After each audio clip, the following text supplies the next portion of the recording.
สบายดีน้องจันทนาล่างถวยบ่ดุเนาะเดี๋ยวนี้เป็นคนดุคนมันพี่น้องเอ้ยบ่มียังมาฝากมาตอนให้น้องเพิ่นพี่น้องเอ้ยจังได๋อาการแค่แนวแค่แน่หมดไปเท่าใดค่าโรงพยาบาลจะยังเสียแค่ธรรมเนียมเสียธรรมเนียม30,000ถือว่าเสียธรรมเนียมแล้วก็กินยุกกินยาเพิ่นให้ยามา1 ล้านกีบขอบใจหลายๆเลยก็ขอบใจเพิ่นละทางมีแต่ให้น้องพินขอบใจทางพ่อบุญทงเพิ่นฝากเงินมาให้น้องซื้อในยูนกินให้สร้างในเวลาเพิ่นเฮ็ดบ้านมีแต่ให้น้องขอบใจอวยพรทางพ่อบุญทงให้อยู่ดีมีแห้งแหละคือที่น้องอวยพรขอบบุญขอบคุณเด้อพ่อบุญทงที่ฝากเงินให้ลูกที่ให้เบาทรายขอให้พ่อสุขภาพแข็งแรงขอให้ชีวิตราบรื่นขอให้ร่ำให้รวยพัฒนาสิ่งใดขอให้ได้สิ่งนั้นได้เบาทรายอุตสาหและทีมงานเบิดสุขสุขคนนั้นเด้อและ FC ผู้ใหญ่ใจบุญนั้นสาธุ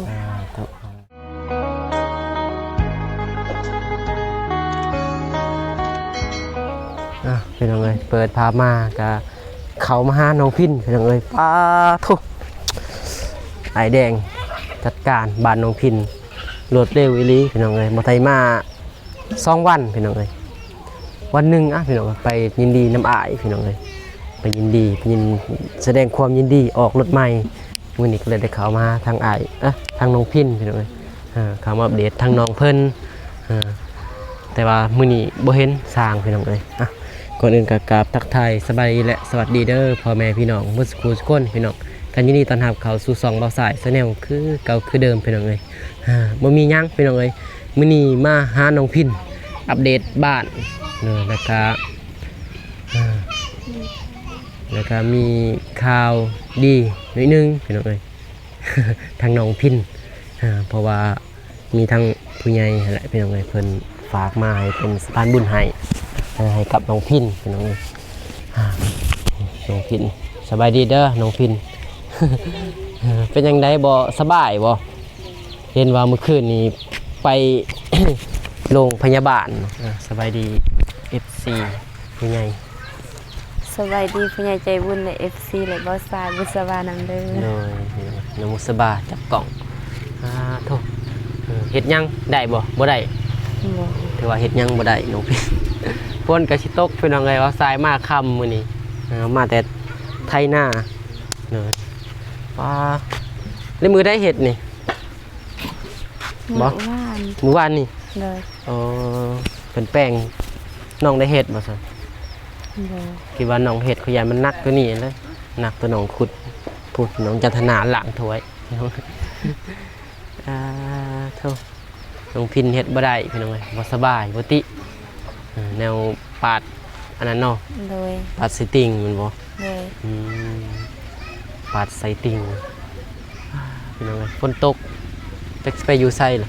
อยู่ทางเฮือนบ่อีกทั้งเพื่อนกันไปจะนอนยานโทรศัพท์พี่น้องเลยขึ้นอยู่ทั้งเพื่อนสิถามข่าวนี่แหละการน้องพินว่าน้องเพิ่นเฮ็ดยังบ่ได้พี่น้องเลยจะขึ้นไปอยู่ทั้งเพื่อนสบายดีน้องจันทนาล่างถวยบ่ดุเนาะเดี๋ยวนี้เป็นคนดุคนมันพี่น้องเลยบ่มียังมาฝาก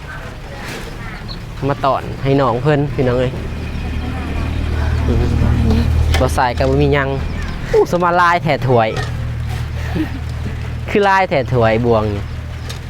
จะเต็มหมดเท่าพี่น้องเอ้ยถวยบวงสบายดีเด้อแม่ เสียเนี่ย ไปพี่น้องขึ้นไปอันนั้นน้องพินก่อนโทษ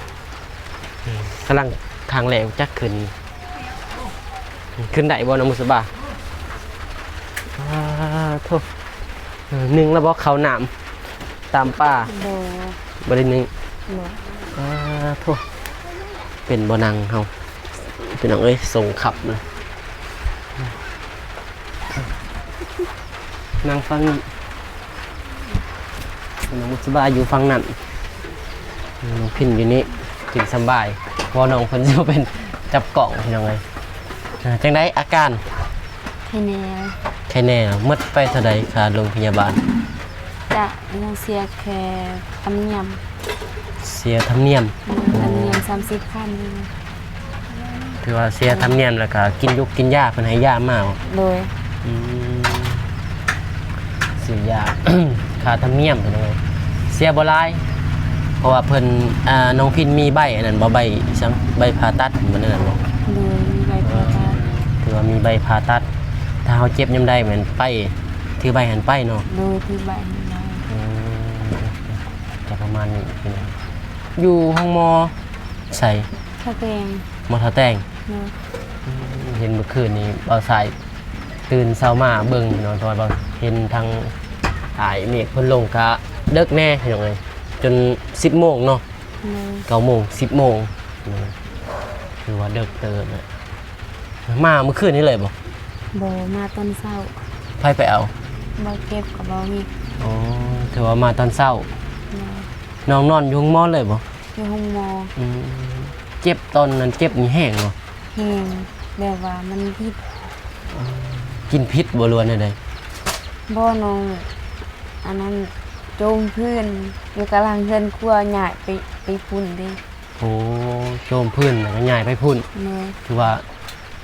ยกของหนักแล้วนั่นแหละเนาะ โดย ยกของหนักเลยบัดนี้ใส่ติ่งเฮาบัดคืออะไรเขายิบเนาะ โดย แพงเพอแนวน้องกระพาตัดก็บ่ทันหลายปีเนาะ โดย กับปีปลาย อืม ปีปลายก็เฮ็ดเวียกหนักคือเก่าหั่นแหละ แม่นขอให้น้องเพิ่นรับภาระแต่ว่าเฮ็ดเวียกหนักเพราะนะคนอยู่เฮือนก็บ่หลายพุ่น โดย น้องเพิ่นก็ต้องได้หาต้องได้สอบนั่นแหละถือว่าเป็นเศร้าเนาะบ่ได้มาหาน้องเพิ่นมื้อนึงมามื้อเดียวมื้อไอ้แดงเขามาเฮ็ดบาทมื้อที่สองก็น้องเพิ่นเข้าโรงพยาบาล ก็ยังดีเนาะเสียบ่หลายเนาะ โดย เสียนั้นค่าโรงพยาบาลบ่หลายอยู่ถ้าบ่นี่โอ้ยังน้องเพิ่น บ่มี น้องไปคือเสียหลายอยู่ อืมตอนน้องบุษบาไปบ่เพราะว่าตอนนั้นบ่มี จุดแสง บ่มีอันนั้นถ้าผ่าตัดนี่ก็เสียหลายเนาะ เสียดายทำอิฐกับเพิ่มสมโนก็บ่มีเฮาก็ต้องเสียโตน้องผ่าตัดอยู่ใส่กองหั่นน้องก็เสียหลายคือกันมี มัน เพิ่ม ต้องเสียหลายอยู่แล้วค่ะ อีกอย่างหนึ่งเพิ่มสมโนพวกแพทย์ถามก็บ่มี อืมกลุ่มสมโนก็บ่มีตอนนั้นบ่ โดยตัวนี้ก็คือกันบ่มี อันนี้ก็ยังเอาใบโตน้องผ่าตัดสุกรไปยืนเมื่อคืนนี้ คือบ่เห็น คือบ่เฮ็ดทางนี้เขาบ่เฮ็ดบ่ เขาเฮ็ดแต่พวกน้องบ่มีเงินก็เลยบ่ได้เฮ็ด โอ้โห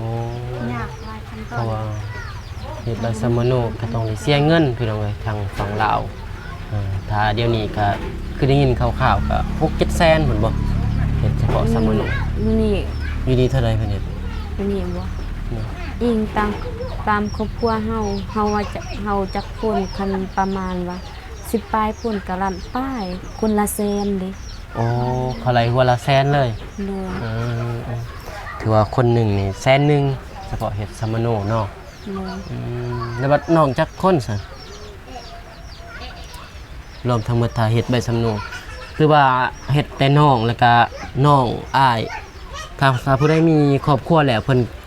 จะบ่ให้เฮ็ดนํกันเลย แต่น้องเนี่ยก็เฮ็ดโดยเฉพาะแต่ของน้องแม่น้องจันทนานี่ก็ตั้ง นั่นนั่นมันเป็น อืม แม่น้องจันทนานี่ก็มีใบหนึงบัดของน้อง แม่น้อง ก็มีแม่ จันทนาก็หนึ่ง น้องเองแล้วก็น้องของน้อง หรือว่าจักคนน้อง 2คน อ้ายเด้ คน อ่ะหนึ่ง อ้ายเอาเมียหรือยัง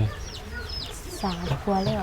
ถ้าสร้าง ครัวแล้ว สร้างครอบครัวแล้ว เพราะ เพิ่น ว่าเพิ่นมีครอบครัวแล้วเพิ่นอยากเฮ็ดก็มีแต่เพิ่นเฮ็ดตั้ง แบบนั้นมันสิเป็นคือว่า มีย่งแล้ว น้องนี่มีน้องพินเนาะแล้วก็น้องซองเป็น3หมดนี่แล้วก็แม่หนึงเนาะก็4แสน ใส่แสน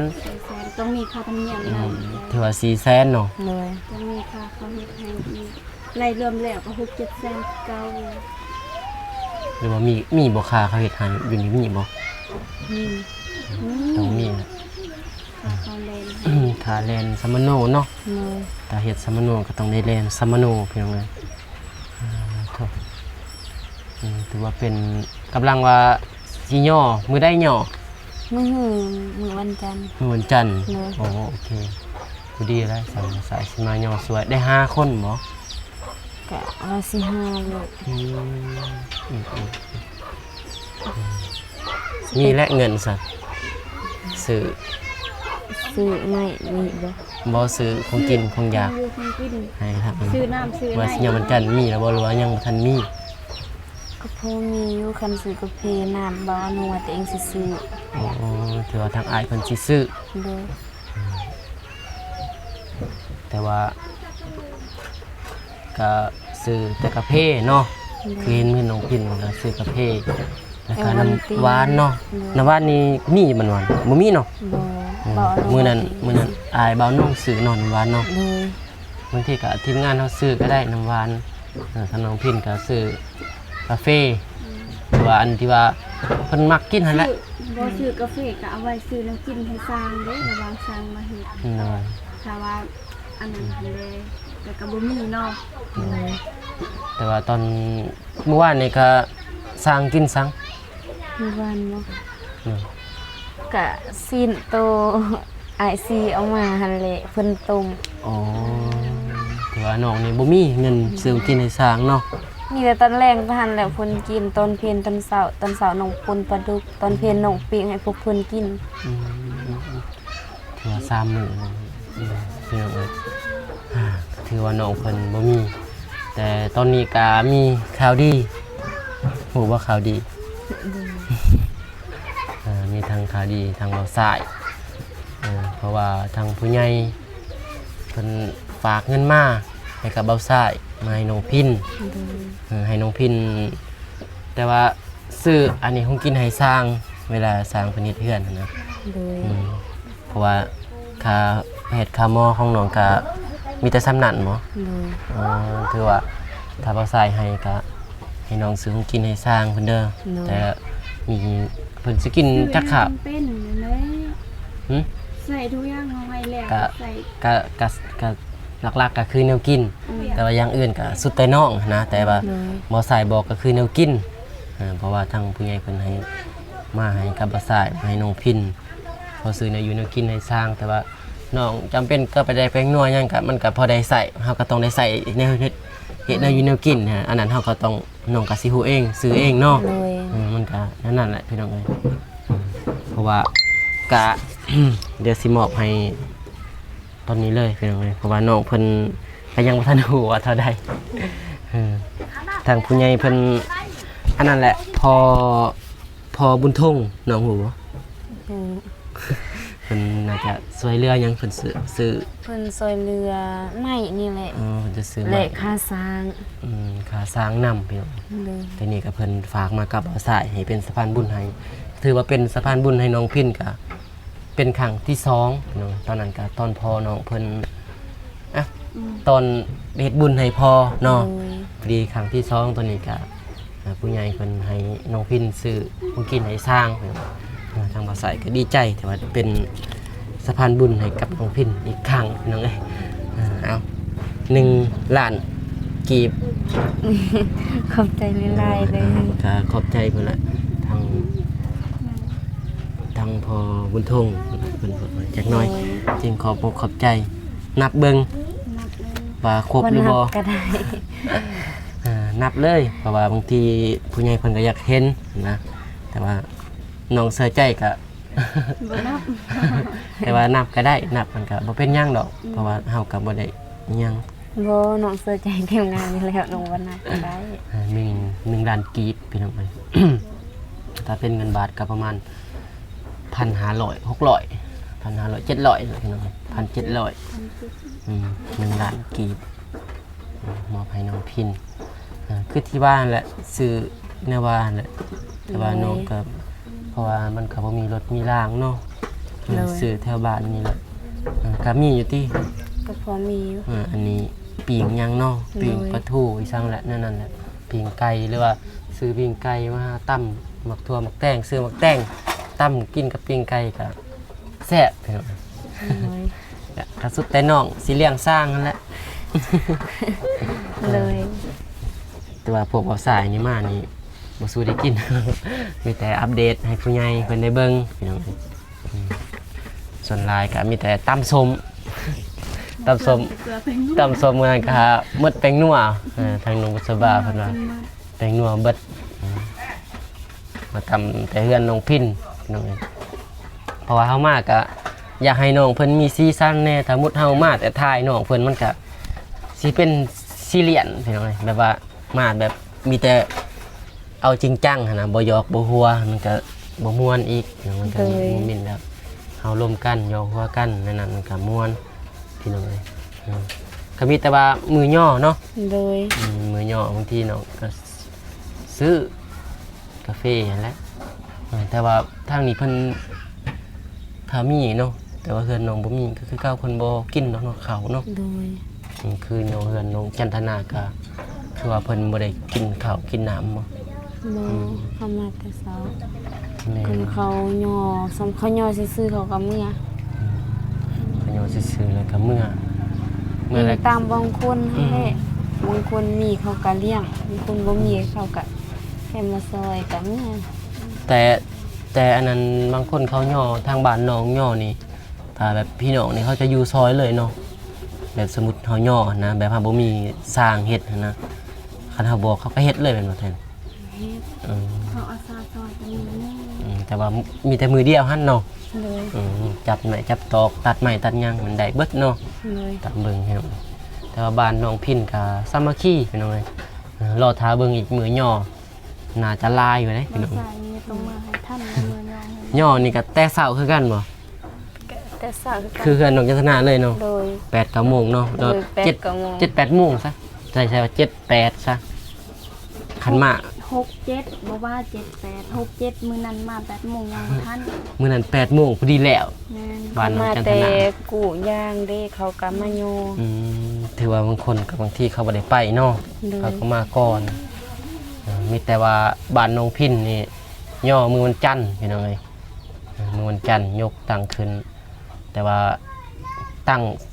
ก่อนพี่น้องเอ้ยแต่ว่ายังขาดคือเก่าบ่ขาดทางบ้านนี่ขาดนะเครื่องบ้านนะ แม่สลา ท่าน แม่เสื้อลาย ยังไม่เสร็จแล้วเนาะถือว่า ซีก็ยัง ถือว่ายังซ้ แม่ ำวงกบเนาะ หมูกบบ้านประตูก็ยัง ถือว่ามีแต่ตั้งไว้ซื่อ ยังซ้ำยางทำประตู ๆตั้งไว้ มันก็ซี ตั้งไว้แล้วก็ถ้าสิปลูกก็ ผู้ได้ ปลูกได้อยู่แต่ว่ามันยานฝุ่นนั่นแหละเนาะ โดย ถ้าว่าตั้งซื่อๆแล้วก็ตอกปะนี่ก็ สังกะสีก็บ่มีอีกอย่างอันนั้นนะ สังกะสีนี่ก็บ่มีพี่น้องเลยสังกะสีนี่ก็หนักอยู่ได้พี่น้องเลย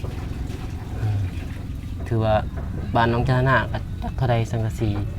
โมเมนต์10ปลายละอันแบบพี่น้องเพราะว่าสังกะสีอันนี้เนาะ เลย สังกะสีสังเกตว่าลูกติ่งมันจะแพงแน่พี่น้องแต่ว่ามันทนคักสังกะสี นอนไซโอ้ลืมเลยนอนลงหมอลืมไปว่าสิถามน้องเพิ่นไปดู คืนนี้นอนอยู่เฮือนแม่น้องจันทนาบ่ เห็นเพิ่ เก่าน คืนนี้อยู่ฮันเห็นน้องเพิ่นจนหนาสีดนี่ใครแน่น้องเพราะว่าหนายังอันนั้นนิดนึงแล้วเมื่อคืนนี้จนแบบมันเป็นอะไรกันมันเจ็บบ่หรือว่ามันปุ่นนั่นเป็น แบบมันบีดแบบบีดเลยแบบปีนไปปีนมาหั่นนะ โอ้มันบีดแล้วก็ปีนนั่นหมอ เนาะ ปัดเข้าไปหมอไปเห็นยังไงบอกได้ว่าสิ มีแต่เขากวด กวนแล้วก็กินยาบ่นั่น โดย อ๋อ เขาซักนะ เขาซักยา เลย ถือว่าซักยาไอ้ซักยาแก้ อยากแก้ปวด ยาแก้ปวดแม่นบ่จักได้อเขาก็บ่จื้อเขาก็บ่ มีอยากแก้ปวดกับสักอันนี้ได้ น่าจะมีอยู่เพิ่นได้ส่งบ่สรุป โบ ถือว่ามีแต่ บ่ ซั ได้ ก เมื่อยเขาบ่ส่งเลย ซักยาแล้วก็คดีบ่ส่งสรุปถ้าส่งนี่สิได้นอนโรงหมอดนบ่แม่นหยัง เลย สิได้เสียค ค่าเตียงค่าหยังอีกได้บัดนี้ เสียค่าน้ำยา เสียค่าน้ำยาสิเสียหลายเนาะผ โด ส ย ม เสียหลาย เป็นนี้ซักยาแต่ว่าซักยากะเนี่ยเขามีใบรับรองการผ่าตัดพี่น้องมันก็สีเสียแต่ค่าธรรมเนียมเพิ่นเขียนให้เฮามันก็ถือว่าโอเคอยู่สำพี่น้องเอ้ยมาคำแน่มันนี่จะประมาณนี้พี่น้องเอ้ยจังนาทีละขอบใจมันนี่ โอเค โดย พี่น้องเอ้ยมีแต่ให้น้องพินขมุกขอบใจทางพ่อบุญทงเพิ่นฝากเงินมาให้น้องซื้อในยูนกินให้สร้างในเวลาเพิ่นเฮ็ดบ้านมีแต่ให้น้องขมุกขอบใจไว้พรทางพ่อบุญทงให้อยู่ดีมีแห้งแหละคือที่น้องไว้พรโดยขอบบุญขอบคุณเด้อพ่อบุญทงที่ฝากเงินให้ลูกที่ให้เบาทรายขอให้พ่อสุขภาพแข็งแรงขอให้ชีวิตราบรื่นขอให้ร่ำให้รวย พัฒนาสิ่งใดขอให้ได้สิ่งนั้นได้เบาทรายอุตสาหและทีมงานเบิดสุขุสุขคนนั้นเด้อและ FC ผู้ใหญ่ใจบุญนั้นสาธุ โอเคพี่น้องทำมาใส่ก็สิออกเมื่อเลยเด้ โดย มีแต่ว่าสู้ๆ โดย ไว้ หายไวๆพี่น้องเอ้ยบ่ได้เข้ามามื้อเดียวก็เป็นลายใหม่มีแต่ว่าสู้ๆมาใหม่มาทำมาใส่ก็สิออกเมื่อเพราะว่ามาค่ำแน่มื้อนี้พี่น้องเอ้ยมาแต่ไทยให้ไทยหน้าแหละพี่น้องเอ้ยเพราะว่าก็หยาดเวลา โอเคพี่น้องเอ้ยผมขอบใจเด้อ โดย พี่มีแต่ว่าสู้ๆให้ไว้ทางว่าโอเคพี่น้องเอ้ยก็ได้มอบเงินให้ทางน้องพินเป็นที่เรียบร้อยพี่น้องเอ้ยที่ผู้ใหญ่เพิ่นได้ฝากมาคือที่ว่าแหละน้องพินว่ามื้อวันจันทร์พี่น้องเอ้ยย่อบ้านน้องพินนี่จะบ่แม่นส่งมื้อเดินพี่น้องเอ้ยจะเป็นส่งกรุ๊ปก็บ่ได้ให้พ่อแม่พี่น้องเพิ่นให้เบิ่งบางอย่างก็ขึ้นไปให้น้องเพิ่นอย่ามันค่ำแน่อย่าน้องเพิ่นเมื่อยพี่น้องให้น้องเพิ่นนอนพักจะเป็นส่งกรุ๊ปพี่น้องเอ้ยส่งแบบนี้เกิดว่าส่งใส่กรุ๊ปมันนะเกิดว่ากรุ๊ปดำหน้ายังเพิ่นที่จะใส่ไปดำหน้าดำยังช่วงนี้พี่น้องเอ้ยส่งกรุ๊ปแล้วก็ปิดเบิดพี่น้องมันบ้านน้องจันทนาส่งโมเดิร์นเมื่อวันจันทร์ย่อพี่น้องเราสายกับสีมาย่อสวยแต่ว่าจักสิได้ย่อหรือบ่เพราะว่าบางทีคนผลหลายพี่น้องบางทีเราใส่กับสีทายให้พ่อแม่พี่น้องได้เบิ่งให้แม่พี่น้องได้เบิ่งพี่น้องโอเคกะคลิปนี้เราใส่กับสีจบคลิปไว้เพียงเท่านี้พี่น้องเลยจังได้กะขอบใจเด้อทางพ่อบุญทงที่ให้เราใส่เป็นสะพานบุญไหในครั้งนี้ก็ขอให้พ่ออยู่ดีมีแห้งความเจ็บอย่าได้ความขายอย่ามีปรารถนาสิ่งใดก็ขอให้ได้สิ่งนั้นให้ได้ร่วมปรารถนาขอให้หังให้มีให้ร่ำให้รวยเฮ็ดเวียกงานประกันใดให้เขาให้ละให้เลื่อนเด้อพอเด้ออยู่ดีมีแห้งเด้อพอคลิปนี้เบาสายกะสิจบคลิปไว้เพียงเท่านี้ก่อนเด้อพี่น้องเลยมีแต่ว่าพบพอกันใหม่ในคลิปหน้าหรือว่าอีพีหน้าตอนต่อไปพี่น้องเลยพี่น้องเลยอยู่ดีมีแห้งเมื่อสักครู่ทุกคนพี่น้องไปบ๊ายบายพี่น้อง